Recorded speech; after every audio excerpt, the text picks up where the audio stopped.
ప్రసాదం తినచ్చా? తినొద్దు. బొట్టు పెట్టుకోవచ్చా? పెట్టుకోవద్దు. వండర్ఫుల్. కానీ పెట్టుకున్నా ఏం కాదు. రైట్. మీకేమి దాన్ని ఏమంటారు, నరకాలు గిరకాలు ఏమి రావు. కానీ మీరు ఇప్పుడు ప్రత్యేకంగా వెళ్ళి బొట్టు పెట్టుకోవడం మొదలు పెట్టకండి. ఆల్రెడీ బొట్టు పెట్టుకునే వాళ్ళు ఉంటే వాళ్ళని చూసి నువ్వు నరకం పోతారని చెప్పకండి. అందరినీ యాక్సెప్ట్ చేయండి, మనుషులుగా ఉందాం. బొట్టు పెట్టుకోవద్దని చెప్పారు కదా, వివాహ సమయంలో ఎందుకు బొట్టు ప్రేమిస్తున్నారు? వివాహ సమయంలో ఎందుకు బొట్టు ప్రేమిస్తున్నారు, ఎందుకు పెట్టుకుంటున్నారు? ఓకే,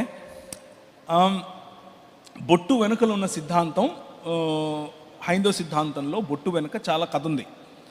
దానంతటికి వెళ్లకుండా సింపుల్గా అలంకరణ వరకు అయితే, అలంకరణ వరకు ఏ అలంకారమైనా సరే బైబిల్ గ్రంథం దాన్ని తప్పని చెప్పదు. స్త్రీలు అలంకరించుకోవటంలో తప్పేమీ లేదు. కానీ ఆ అలంకరణ వెనుక ఏదైనా మతపరమైనటువంటి చిహ్నం ఉంటే ఆ అలంకరణ మనల్ని విగ్రహారాధనకు దారితీస్తుంది.